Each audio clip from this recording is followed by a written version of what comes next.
You know what I decided to do before I was gonna record today? I decided to cut some of my hair off. Specifically, I wanted around these edges shorter, like mullet style. So I was like, yeah, let me just freehand this. And I was worried I was gonna look all weird, but the good thing about curly hair is when you cut it, it just kind of like shrinks back up anyway. You don't notice it much, so yeah, I think it turned out fine. I feel like this side definitely looks good. So anyway, phrase of the day, be the gambling man. I guess sort of a mantra I made up for myself. I feel like it's my version of like be the cowboy.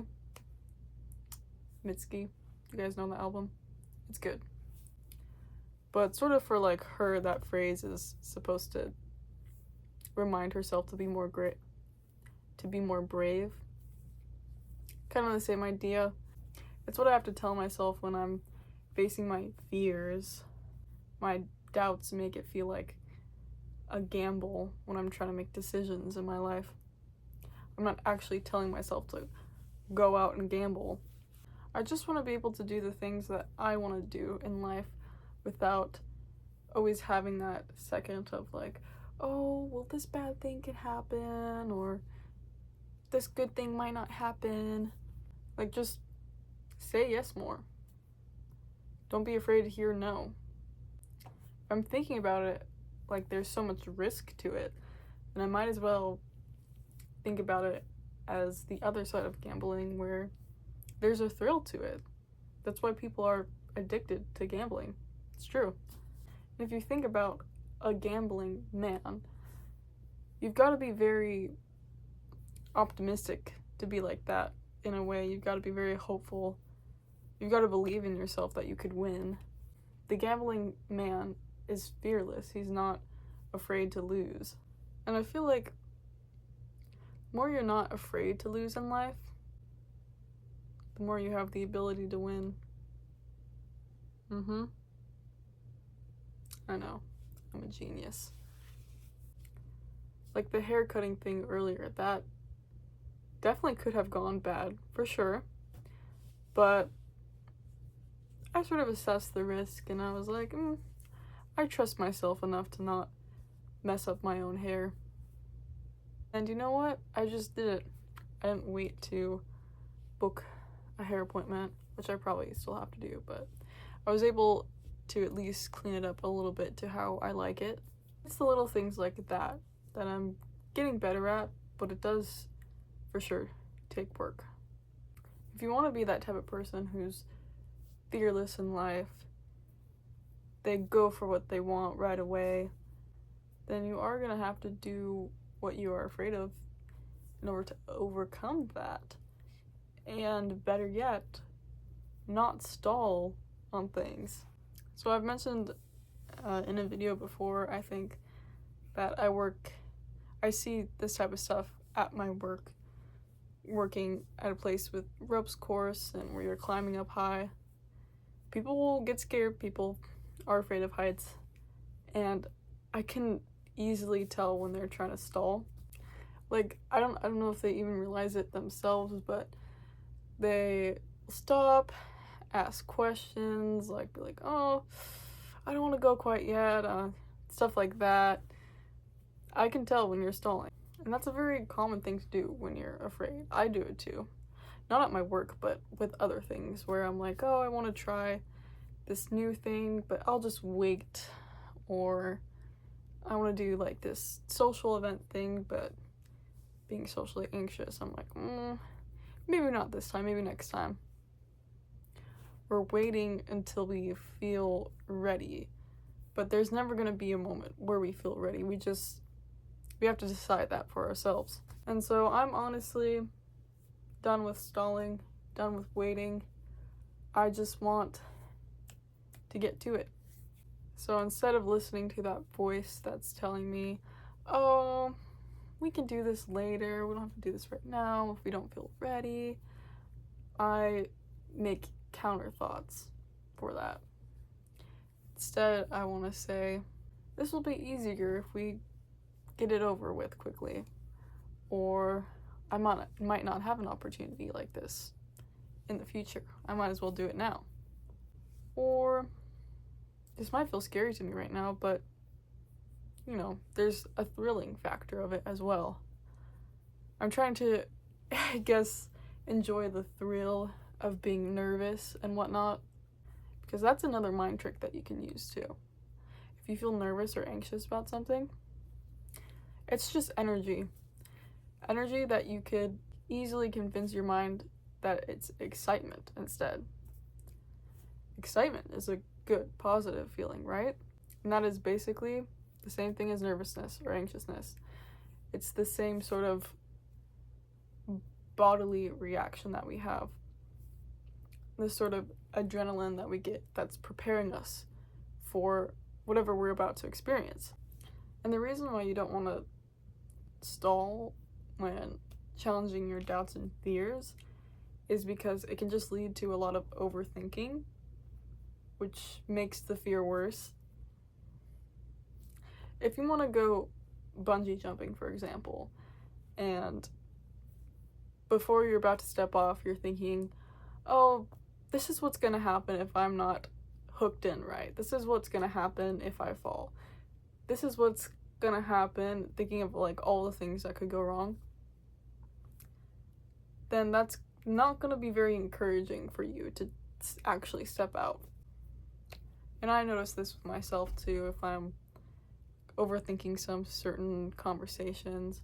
Like, oh, I could say this, but I don't want to offend this person, or I don't want to bore this person, and maybe that's not the right thing to bring up right now. But the more I start to overthink in my head, the more I start to overthink in my head, the harder it is to actually just get out what I really want to say. And the sort of funny thing about having social anxiety is there really is no real risk to it. I'm thinking about what could go bad in a conversation, but there's honestly, in most cases, nothing that's putting me in actual danger. Yet I'm still fearing it. So I'd also advise to actually think about what the real risk is that you're afraid of. If the risk is not actually putting you in physical danger, then I'd say you don't really have to worry about it as much. Then you know that you're safe to take that leap, take that jump. Again, what's so fun about thinking about it as a gamble is because you get to think of the thrill of actually winning, actually having that good outcome that you want to have. If you're hesitant about something, people often will ask you, well, what's the worst thing that could happen? But also, what's the best thing that could happen? I think it's important that we also think about that factor too. Because if we focus on the negative only, then we're only thinking about those negative outcomes when there's probably a whole plethora of positive outcomes that could come out of it too. I know I'm probably already well in the video at this point, but to my young people, and me as well, I'm 20 years old, pretty young. I want to keep trying to remind myself of this, but I'm young, and so that is the best time for me to act stupid. And I've always been a pretty cautious person. I'm not really like the wild type, daredevil type. But I feel like I've just been too strict on myself most of my life. Because now I'm realizing when you're younger, people cut you a lot more slack for making stupid decisions. They call it young and dumb for a reason. And so I'd also like to do the same for myself, just cut myself some slack, allow myself to make stupid decisions that I'll probably learn some very good lessons from as I get older. Yeah, I just want to allow myself to make mistakes and be okay with that, because I'm going to learn from them, and that's all what life is about right now, I think. Because also at this time, and people tell me this a lot too, is don't really know what's going on in your 20s. It's still sort of this transitioning period of your life, and I think I just want to be more accepting of that as well. Being accepting that I might not always know what I'm doing, but I'm going through it. I'm learning how to do it. Reminding myself that it's okay to be embarrassed every now and then. Also a good time to be embarrassed, because I'll have plenty of years to get over it and shake that off. And sometimes I could use the humbling as well. The more I humble myself, the more I embarrass myself, the less afraid I am gonna be of embarrassment, probably. This is kind of like exposure therapy now I'm thinking about it. That's the word.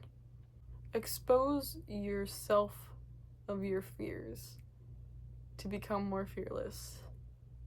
If you're afraid of heights, go bungee jump. No, I don't know. This is more me just sharing of my experiences as someone who's not afraid of heights, but who's more socially anxious, or sometimes afraid of trying new things. I'm using exposure therapy in order to help myself overcome those anxieties and fears. And again, it's not like I'm doing anything drastic. It's just little gambles here and then. I shaved like the end of my eyebrows the other day. I've never done that before. Never shaved my eyebrows before, but it's just a little bit because I felt like I didn't like my eyebrows being so long, and deciding to record a video right after I cut my hair. Kind of crazy. I don't usually even like making videos when I have curly hair. It's just harder to maintain, to stay in place. Honestly, just, yeah, making videos like this when I looked pretty chopped. But it's for the message. I do it for my viewers. Anyway, thanks for listening. Yeah, thanks for listening to my little spiel. Again, me just trying to overcome my fears and doubts, and trying not to be afraid of rejection and whatnot.